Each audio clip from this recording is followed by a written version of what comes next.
अस्सलाम वालेकुम। उम्मीद करता हूँ आप लोग खैरियत से होंगे और लाइफ बहुत मज़े में चल रही होगी। सर हमने डिमांड पढ़ा, सप्लाई पढ़ा, सर हमने मार्केट इक्विलिब्रियम पढ़ा, मार्केट डिसइक्विलिब्रियम पढ़ा, सर उसके बाद हमने इलास्टिसिटी ऑफ डिमांड पढ़ा, इलास्टिसिटी ऑफ सप्लाई पढ़ा। सर ये सारा कुछ पढ़ने का मकसद ये था ताकि आपको थोड़ी बहुत इकोनॉमिक्स प्रैक्टिकली समझ आए। सर अब आप इस लेवल पे पहुंच चुके हैं कि आपको इकोनॉमिक्स थोड़ी बहुत प्रैक्टिकली समझ आ रही होगी। तो अब हम इंट्रोडक्शन टू इकोनॉमिक्स स्टार्ट करते हैं कि इकोनॉमिक्स क्या है, इकोनॉमिक्स की बेसिक टर्म्स क्या है, इकोनॉमिक्स की बेसिक डेफिनेशंस क्या है। सर ये तो हमने पढ़ लिया था ना पहले लेक्चर में, बिल्कुल पढ़ लिया था, बहुत ही माइनर लेवल में पढ़ा था। आज हम इसको बहुत ही डिटेल में जाके पढ़ेंगे इंशाल्लाह। चलें सर स्टार्ट करते हैं विदाउट वेस्टेज ऑफ टाइम। तो welcome to chartered commerce studio. This is sir Khan Daniyal, CA finalist, your instructor of economics.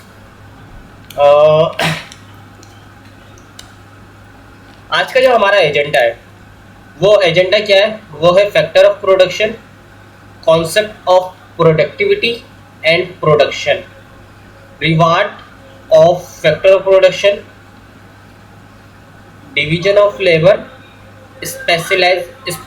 Specialisation of labour, stages of capital formation, definition of economics by Adam Smith, by Alfred Marshall और by Robins. ये तीन economics गुजरे हैं जिन्होंने आपको economics की definition बताई है और तीनों की डेफिनेशन अलग अलग है। गुड्स और सर्विसेज में क्या फ़र्क होता है, नीड्स एंड वांट्स में क्या फ़र्क होता है, अनलिमिटेड वांट्स और डिज़ायर्स क्या होते हैं, ये सारे की सारी चीज़ें हम यहाँ पे पढ़ेंगे। इस कॉन्सेप्ट ऑफ स्कार्सिटी क्या होता है, स्कार्सिटी एंड चॉइस क्या होता है, ये यहीं पर ही हम पढ़ेंगे। उम्मीद करता हूँ आपको समझ आ गया होगा आज का हमारा एजेंडा। ये एजेंडा हमारी 2 क्लासों में डिस्ट्रीब्यूट होगा। आज हम थोड़ा बहुत पढ़ेंगे और कल हम इंशाल्लाह थोड़ा बहुत पढ़ेंगे। चलिए सर शुरू करते हैं। सर सबसे पहले देखते हैं गुड्स क्या होती हैं। क्या भाई? गुड्स क्या होती हैं? Goods are tangible. गुड्स जो होती है वो टेंजिबल होती है, यानी कि फिजिकल आइटम जिसको आप टच कर सकते हो, such as table and car ETC। भाई टेबल को टच कर सकते हो ना, हैं? बिल्डिंग को टच कर सकते हो, मोबाइल को टच कर सकते हो, माइक को टच कर सकते हो, चश्मे को टच कर सकते हो। ये सारी चीज़ें क्या है? गुड्स है। सर गुड्स इकोनॉमिक्स में एक अलग चीज़ होती है, अकाउंटिंग में एक अलग चीज़ होती है।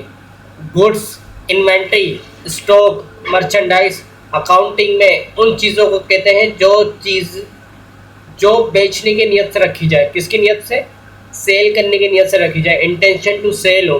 सर एक फर्नीचर वाला है और फर्नीचर वाला अगर वो फर्नीचर बेच रहा है तो वो सारी की सारी चीज़ें क्या कहलाएंगी? गुड्स कहलाएंगी। लेकिन एक फर्नीचर में वो खुद बैठा हुआ होगा जिसमें एक टेबल होगी, एक कुर्सी होगी उसके ऑफिस में, सर क्या वो भी गुड्स होगी? सर नहीं, वो फिक्स एसेट होंगे। वो क्या होंगे? फिक्स एसेट होंगे। लेकिन इकोनॉमिक्स में गुड्स हर उस चीज़ को कहते हैं जिसको टच कर सकते हो। Simple is date.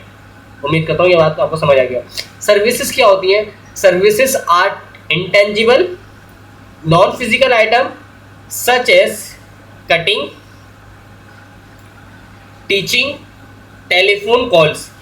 सर्विसेज का मतलब ये होता है जिसको आप टच नहीं कर सकते। सर्विसेज का मतलब क्या होता है? जिसको आप टच नहीं कर सकते, यानी कि ये फिजिकल आइटम नहीं होते। यानी कि हेयर कटिंग है, हेयर कटिंग को टच कर सकते हो, बालों को टच कर सकते हो, नाई को टच कर सकते हो, उसके टूल्स को टच कर सकते हो, मगर वो जो मैंने ये बाल क्या एक स्टाइल बनाया हुआ है क्या उसको टच कर सकते हो? बिल्कुल नहीं कर सकते।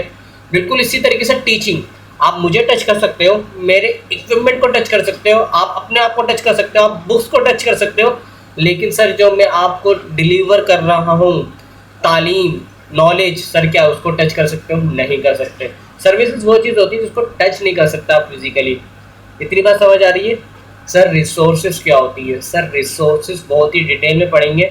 सर रिसोर्सेज 2 तरह की होती है, एक ह्यूमन रिसोर्स होती है, एक नेचुरल रिसोर्स होती है। ठीक है सर, ह्यूमन रिसोर्स जो ह्यूमन की वजह से हो और नेचुरल रिसोर्स जो कुदरत की वजह से हो। उम्मीद करता हूँ ये बात आपको समझ आ गई होगी। सर नीड्स क्या होती हैं? नीड्स आर गुड्स और services which are essential for survival. बोले नीड्स क्या होती है? वो गुड्स और सर्विसेज होती है जो ज़रूरी होती है ज़िंदा रहने के लिए। रोटी, कपड़ा, मकान, पानी, ऑक्सीजन, ये सारी चीजें क्या है? नीड्स है। वॉन्ट्स क्या होती है? वॉन्ट्स या डिजायर क्या होता है? Wants are goods and services are which wants are goods and services are which are not necessary for survival but demanded by economic agents to fulfill their desires। बोल रहे wants, और wants क्या होती हैं? वो goods और services होती हैं जो essential नहीं होती। essential नहीं होती, essential का मतलब जरूरी नहीं होती, necessary नहीं होती। किसके लिए? सर्वाइवल के लिए। सर मुझे भूख लगी है, मैं दाल से रोटी खाकर अपना पेट भर सकता हूँ, लेकिन मेरा दिल चाह रहा है मैं किसी अच्छे रेस्टोरेंट में जाके अच्छा खाना खाऊं। सर ये डिजायर है। सर आपने नीड को चेंज कर दिया डिजायर में। सर नेचुरल चीज क्या है? नेचुरल चीज आपको भूख लगी है। अब वो भूख दाल से भी मिट सकती है, गोश्त से भी मिट सकती है, फास्ट फूड से भी मिट सकती है। सर लेकिन अगर आपके घर में दाल ही है तो सर वो नीड है, आप उसको खा लो, सही है सर, वो नीड पूरी हो जाएगी, आपकी भूख खत्म हो जाएगी। लेकिन सर अगर आप चाह रहे हैं कि आपको क्या मिले भाई, आपको जिंगर खाना है, फास्ट फूड खाना है, सही है, या किसी अच्छी जगह खाना खाना है, तो सर ये आपका डिजायर है। समझ आ रही है? तो डिजायर क्या होती है? वो गुड्स और सर्विसेज होती है जो नेसेसरी नहीं होती जिंदा रहने के लिए, बट लोग डिमांड करते हैं। क्यों? लोग, इकोनॉमिक एजेंट का मतलब याद है पहला लेक्चर, इकोनॉमिक एजेंट के कौन कौन होते हैं? सर बायर, सेलर, गवर्नमेंट और foreign trader. Economic agent demand करते हैं क्यों? अपने डिजायर को फुलफिल करने के लिए। सर एक बात बताएं आप मुझे, इंसान की कभी ख्वाहिशात पूरी हो सकती है? इंसान की कभी ख्वाहिशात पूरी हो सकती है? सर कुरान में भी लिखा हुआ है, क्या कहते हैं, इंसान की कभी भी ख्वाहिशात पूरी नहीं हो सकती। आज तुम कहते हो कि मैं मैट्रिक कर लूँ अच्छी परसेंटेज से तो मेरी लाइफ सेट हो जाएगी, एज ए स्टूडेंट बात कर रहा हूँ। फिर तुम कहते हो यार मैं इंटर कर लूँ, समझ आ रही है? तुम्हारी पहली मैट्रिक की ख्वाहिश, अब क्या है? इंटर है।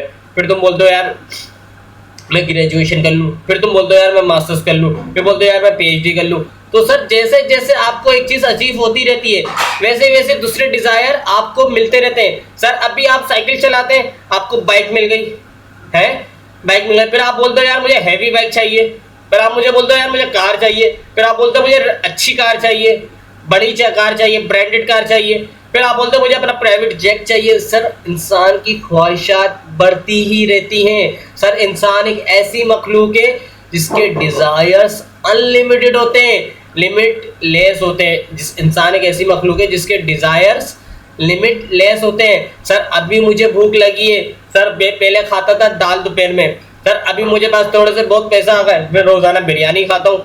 सर उससे ज़्यादा पैसे आ जाएंगे, मैं और अच्छा खाना खाऊंगा, मैं मंडी खाऊंगा जाके, सही है, मैं मीट खाऊंगा, मैं बकरे का गोश्त खाऊंगा। समझ आ रही है बात? समझ आ रही है? सर जैसे जैसे आपकी इनकम इंक्रीज होती रहती है वैसे वैसे आपके डिज़ायर्स क्या होते हैं मेरा बेटा?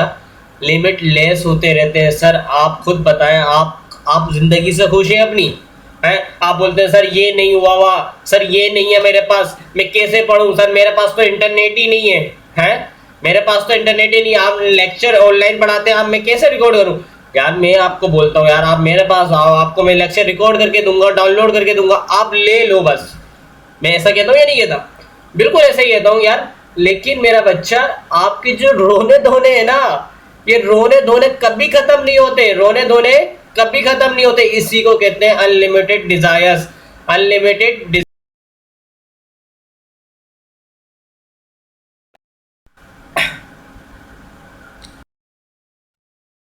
Excuse me.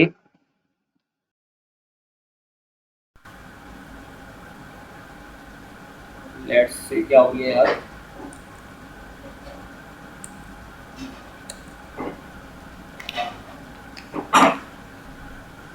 माइक नहीं लगाया माइक।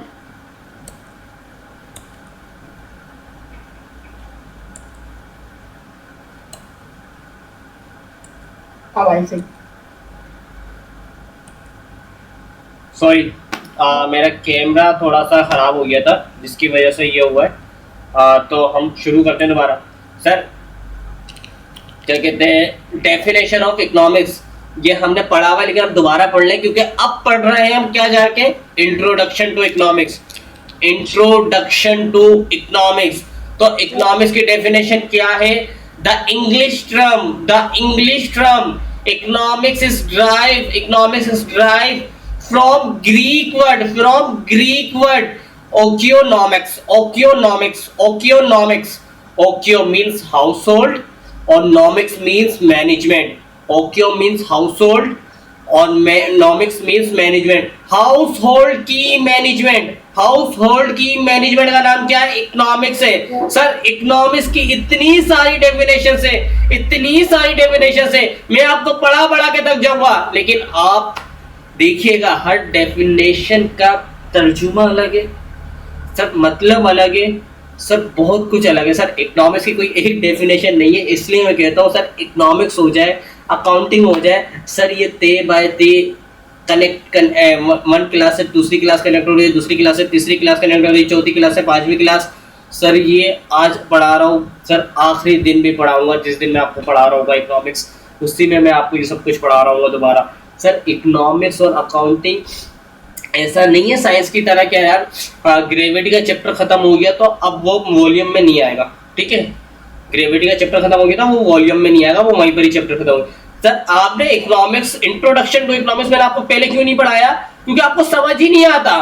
पहले मैंने आपको थोड़ा प्रैक्टिकली करके दिखाया, थोड़ा सा करके दिखाया, अभी भी बहुत कुछ बाकी है, समझ आ रही है? अभी हम कंज्यूमर इक्विलिब्रियम पढ़ेंगे, हम क्या कहते हैं फर्म इक्विलिब्रियम पढ़ेंगे, बहुत डिटेल में जाके पढ़ेंगे। लेकिन सर आप इस लेवल पे आ गए कि हम इकोनॉमिक्स की डेफिनेशन को समझ सकें। तो इकोनॉमिक्स की डेफिनेशन सादा खुशबू में मतलब ये है, हाउस होल्ड की management. Economics is this social science. Economics क्या है? सोशल साइंस है।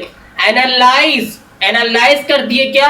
हाउ पीपल इंडिविजुअल या सोसाइटी, कि कैसे लोग, सोसाइटी या लोग make their choices for optimum utilisation of resources.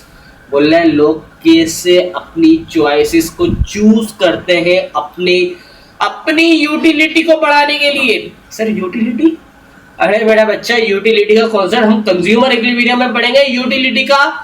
Utility का मतलब यूटिलिटी बिल्स नहीं है, बिजली का बिल, पानी का बिल, गैस का बिल, ये नहीं है। यूटिलिटी का इकोनॉमिक्स में मतलब होता है सेटिस्फैक्शन। तो वो कह रहा है कि लोग कैसे अपने हाउस होल्ड की मैनेजमेंट का मतलब क्या है? लोग, सोसाइटी या लोग कैसे अपनी चॉइस को चूज करते हैं फॉर ऑप्टिमम का मतलब है मैक्सिमम यूटिलाइजेशन ऑफ रिसोर्सेज, जितनी उनके पास रिसोर्सेज है उससे उनको सबसे ज्यादा फायदा मिल जाए।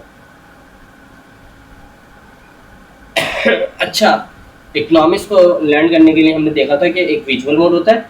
विजुअल मोड का मतलब देख के पढ़ना, यानी कि ये कलर येलो है या जो भी है, तो ये कलर किसने बताया? क्योंकि ये कलर आपके पास आ गया है, आपको आपके बड़ों ने बताया, उनके बड़ों ने बताया, तो बस ऐसे पढ़ लिया हमने, देख के पढ़ा, ये देख के सीखा, समझ आ रही है? इसी तरह एक वर्बल मोड होता है। वर्बल मोड मतलब जैसे मैं कम्युनिकेट करके आपको पढ़ा रहा हूँ, बिल्कुल इसी तरह से होता है सर। इसी तरह एक न्यूमेरिकल मोड होता है सर। हमने law of demand, law of supply, market equilibrium, elasticity of demand and supply, इतने सारे ग्राफ पढ़ चुके हैं। अब तो हम इस लेवल पे आ गए कि numerical mode, verbal mode, visual mode हमें सब समझ आता है। आता है या नहीं आता भाई? बिल्कुल आता है सर। इकोनॉमिक्स है ना, इकोनॉमिक्स सिर्फ दो चीज़ों पे डील करती है, एक गुड्स और एक सर्विसेज पे, कि हाउस होल्ड अपनी मैनेजमेंट कैसे करता है गुड्स और सर्विसेज की। सर दूसरी है, गुड्स और सर्विसेज को मिला दो तो क्या बन जाती है? रिसोर्स बन जाती है, रिसोर्सेज बन जाती है। रिसोर्स का मतलब है जरिए जिसके जरिए आप काम कर रहे होते हैं। तो ये रिसोर्सेज दो तरह से अवेलेबल होती है। ये रिसोर्सेज दो तरह से अवेलेबल होती है। एक फ्रीली अवेलेबल होती है, और कॉस्टली होती है, मतलब पैसे देने पड़ते हैं। जो फ्रीली अवेलेबल होती है ना, वो फ्री ऑफ कॉस्ट होती है, यानी कि air, water, sunlight and rain and etc.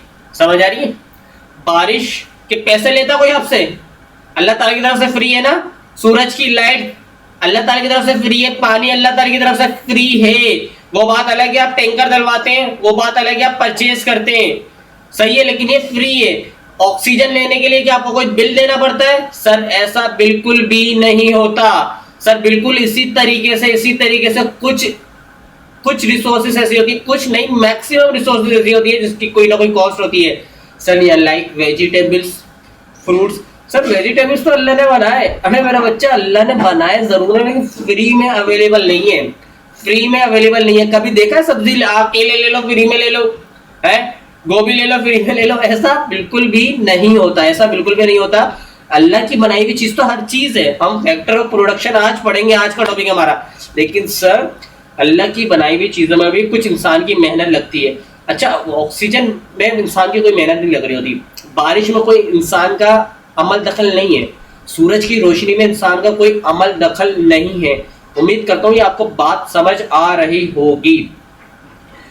इसी तरीके से सर वेजिटेबल्स और फ्रूट्स वगैरह में इंसान का अमल दखल है, समझ आ रही है? तो हर वो चीज जो ह्यूमन ने बनाई होगी, जिसमें ह्यूमन का अमल दखल होगा, सर वो कोई ना कोई कॉस्ट बेयर करती होगी। इतनी बात आपको समझ आती है मेरा बेटा? उम्मीद करता हूँ आपको समझ आया होगा। इकोनॉमिक्स क्या है? इकोनॉमिक्स एक सोशल साइंस है जो डील करती है इस बात पे कि लोग अपनी चॉइस को कैसे चूज करते हैं, अपनी चॉइस को कैसे चूज करते हैं फॉर ऑप्टिमम यानी कि maximum utilisation of resources. Sir ये कॉन्सेप्ट आपको अभी समझ नहीं आया होगा, मुझे पता है, लेकिन आपको ये समझ आ जाएगा। कब समझ आ जाएगा? जब हम अगली स्लाइड पे जाएंगे इंशाल्लाह। तो इकोनॉमिक्स की fundamental definition, economics is fundamentally the study of how people, कैसे लोग allocate their resources, जो उनके पास रिसोर्सेज हैं उसको कैसे डिस्ट्रीब्यूट करते हैं to produce to consume goods or services to satisfy their endless wants with the objective of maximizing gain। Sir एक इकोनॉमिक्स की ये डेफिनेशन है। बोल रहा भाई इकोनॉमिक्स सिंपल सादा खुशबू में ये है कि लोग अपनी रिसोर्सेज को कैसे एलोकेट करते हैं। अगर एक कंपनी होगी यानी कि एक फर्म होगी तो वो प्रोड्यूस करने में, और एक कंज्यूमर होगा तो उसको कंज्यूम करने में, यानी कि या तो उसको इस्तेमाल करने में या उसको बनाने में, लोग कैसे क्या करते हैं, अपनी रिसोर्सेज को डिस्ट्रीब्यूट करते हैं कोई चीज बनाने में, अगर वो फर्म है, या कोई चीज कंज्यूम करने में, या अगर वो कंज्यूमर है, क्या कौन सी चीज क्या है, वो गुड्स होगी या सर्विस होगी, टू सेटिस्फाई, अपने आप को सेटिस्फाई करने के लिए। किस चीज को सेटिस्फाई करने के लिए? एंडलेस वांट, अनलिमिटेड डिजायर्स, समझ आ रही है? With the objective of maximising gain, ज्यादा से ज्यादा मुझे सुकून मिल जाए, मैं पुरसुकून होकर जिंदगी गुजारूं। इकोनॉमिक्स इसका नाम है। वो बोलते हैं ना यार मैं जितना भी कमा लूं मुझे खुशी नहीं मिलती, वो यही तो कहता है आप जितना भी कमा लो आपको खुशी जब तक नहीं मिलेगी जब तक आप अपनी रिसोर्सेज को अपने ऑब्जेक्टिव के साथ मैच नहीं कर लो। आपको ये बात अच्छे से समझ आएगी अगले स्लाइड्स में। तो हम अगली स्लाइड में चलते हैं। ये आप हैं, ये मैं हूँ, सही। अब हम दोनों के पास कितने रुपए? 40,000 रुपए। Both have different desire. मेरे डिजायर कुछ और है, आपके डिजायर कुछ और है, सही है। मेरे डिजायर है मैं खाना खाता हूँ, फूड खाता हूँ 15,000 रुपए का। मेरे डिजायर है मैं मोबाइल में बैलेंस या लोड करवाता हूँ 500 रुपए का, सही है। उस 40,000 में मेरे पास जो पैसे है मैं उसको एलोकेट कर रहा हूँ। क्या कर रहा हूँ? एलोकेट कर रहा हूँ, डिस्ट्रीब्यूट कर रहा हूँ। कब कहां पे कर रहा हूँ? डिफरेंट ये क्या है? ऑब्जेक्टिव है मेरे, ये क्या है? डिफरेंट ऑब्जेक्टिव है। और इस तरीके से कर रहा हूं कि मुझे मैक्सिमम हो जाए मेरा क्या? मैक्सिमम हो जाए मुझे गेन, मैक्सिमम हो जाए मुझे फायदा, समझ आ रही है?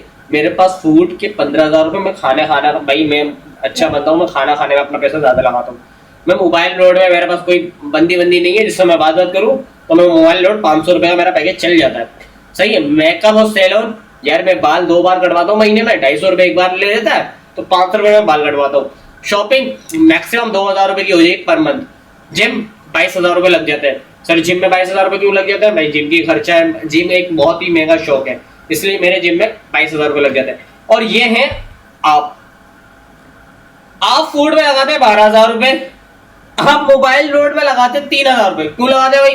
समझ रहे होंगे क्यों लगाते हैं, आप बिल्कुल समझ रहे होंगे बिल्कुल क्यों लगाते हैं, सही है।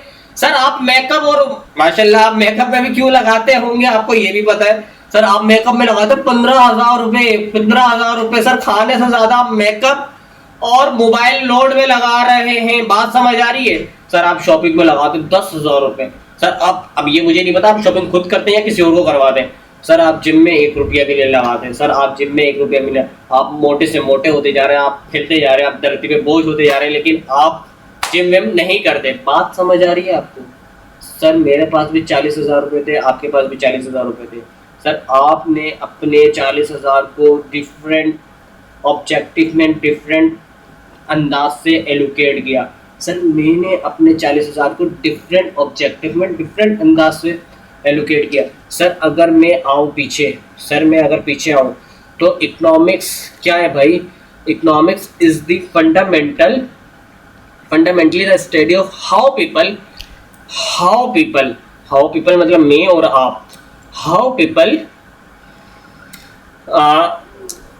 एलोकेट दियर रिसोर्सेज का मतलब है कि 40,000 रुपए हमारे पास रिसोर्स थी। एलोकेट दियर रिसोर्सेज कैसे एलोकेट करेंगे, मतलब इन सारी चीजों में कैसे एलोकेट करेंगे, डिस्ट्रीब्यूट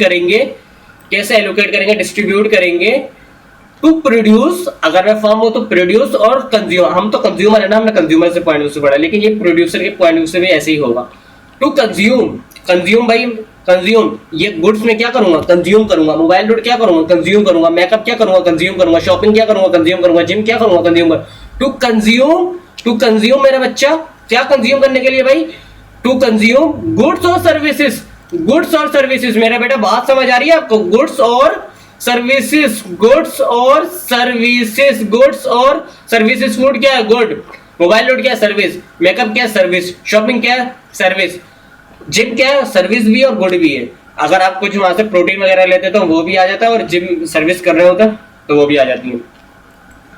समझ आ रही है बात? देखें डेफिनेशन को मैं बिल्कुल तोड़ के बना रहा हूँ। गुड्स और services to satisfy their endless want with the objective of maximising gain. तो बोल रहा है to satisfy maximum gain. Sir ये सारी चीजें करके मुझे इतना गेन होता है, सर मुझे सुकून मिलता है। So there is a need of choicing best alternative. मेरे और आपके दरमियान, हम दोनों के दरमियान हमारी सोच अलग है, हमारे डिजायर्स अलग है, हमारे एम्स अलग है। सर हम सबके अलग अलग हैं। तो सर मेरे 40,000 रुपये मैं अपने तरीके से यूज़ करता हूँ, आप अपने तरीके से यूज़ करते हैं। यही तो इकोनॉमिक्स है कि अपने 40,000 रुपये को ऐसे यूज़ करो कि आपको मैक्सिमम फ़ायदा हो जाए। इन शॉर्ट बात समझ आती है आपको?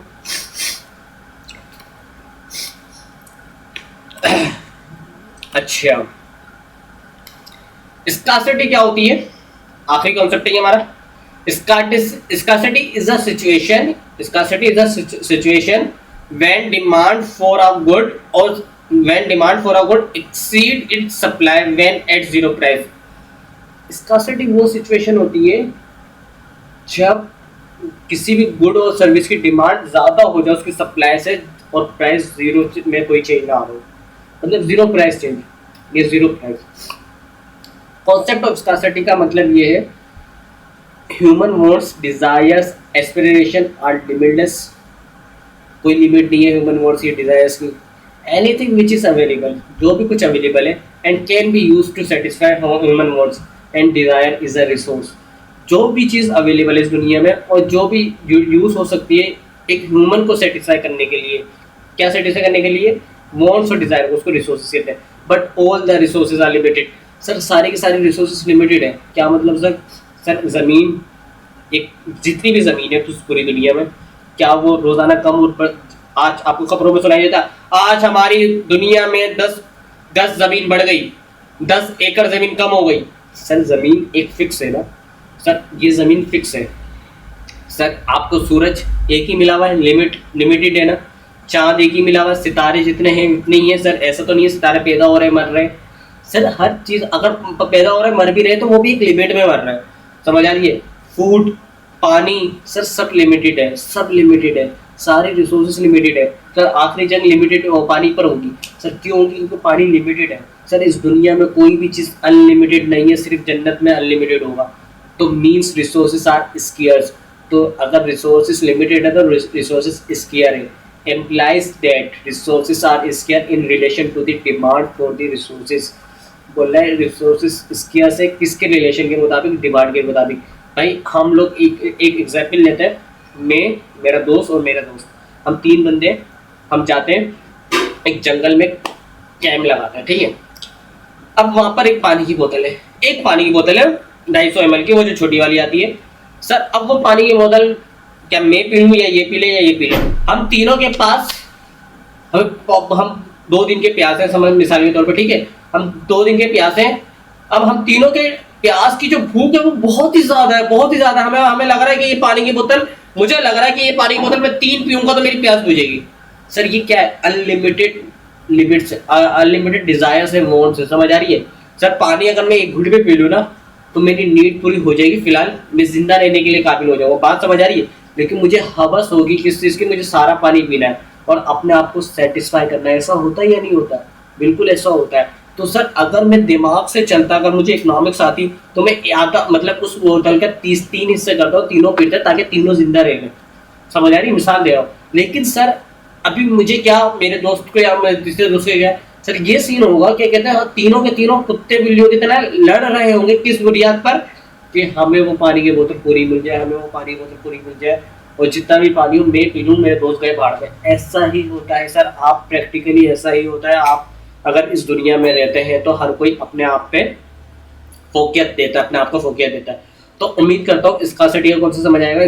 स्कार्सिटी कुछ भी नहीं है भाई, आपके पास हर चीज लिमिटेड है, हर चीज लिमिटेड है, और आपकी वांट्स अनलिमिटेड है सर। यहाँ पे आप किसी भी मिनिस्टर की बात कर लें, प्राइम मिनिस्टर की बात कर लें, या दुनिया के अमीर तरीन इंसान की बात कर लें सर, उसके पास भी दुनिया की हर चीज नहीं है, उसके पास भी दुनिया की हर चीज नहीं है सर। वो अगर एलोन मस्क सबसे अमीर तरीन इंसान है सर, अगर एलोन मस्क के पास सब कुछ है, बहुत पैसा है, क्या पूरी दुनिया को खरीद सकता है? वो पूरी दुनिया को नहीं खरीद सकता अभी भी। वो पूरी दुनिया को अभी भी वो नहीं खरीद सकता। इस बात को मानते हैं या नहीं मानते आप?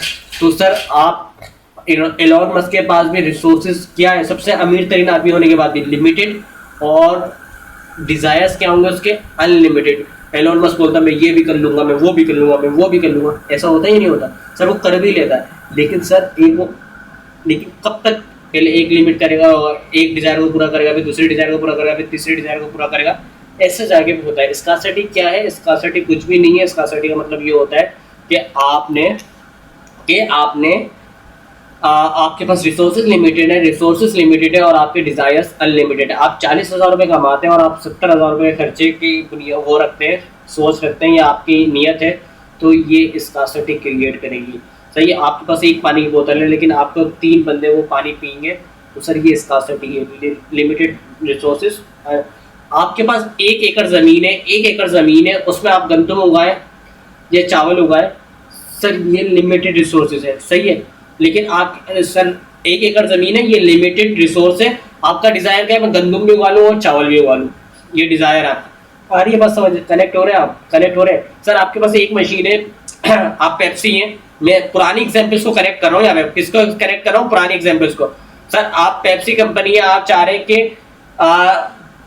पेप्सी ज़्यादा बने, रमज़ान में लेस कम हो जाए, सही है। तो आपने अपने रिसोर्सेज को किधर यूज़ करेंगे? आप शिफ्ट कर देंगे किधर? अगर मूव हो सकते होंगे तो फैक्टर ऑफ प्रोडक्शन याद आ रहा होगा आपको, किधर? पेप्सी में। एक तरीका ये, एक तरीका क्या? आप चाह रहे होंगे यार पेप्सी भी मैं दबा के बेचूं और लेस भी मैं दबा के बेचूं सर, लेकिन आपके पास लोग ही लिमिटेड है, लेबर ही लिमिटेड है, जिसकी वजह से प्रैक्टिकली पॉसिबल नहीं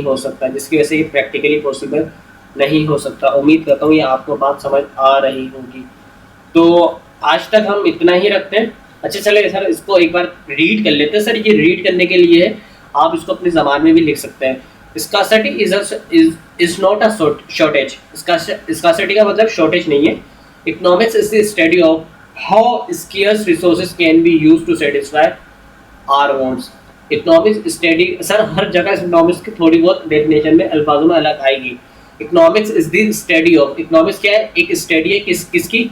हाउ स्कार्स रिसोर्सेज का मतलब लिमिटेड रिसोर्सेज को कैसे यूज किया जाए ह्यूमन की वांट्स को पूरा करने के लिए, ह्यूमन की डिजायर्स को सेटिस्फाई करने के लिए। Scarce resources are raw material भी हो सकते हैं, एनर्जी भी हो सकती है, लैंड भी हो सकता है, कैपिटल भी हो सकता है, लेबर भी हो सकता है, etc that can be used to produce goods. वो यूज होंगे किसमें? Produce goods in economy to satisfy human desires है भाई। Scarce resources are raw material, energy, land, capital, labour that can be used to produce goods in economy to satisfy human desires. उम्मीद करता हूं ये बात आपको समझ आ रही होगी। दुनिया में बोल रहा है कि आप कोई भी चीज प्रोड्यूस करते हो ना, या तो उसके लिए रॉ मटेरियल चाहिए होता है, एनर्जी चाहिए होती है, जमीन चाहिए होती है, कैपिटल चाहिए होता है, लेबर चाहिए होता है।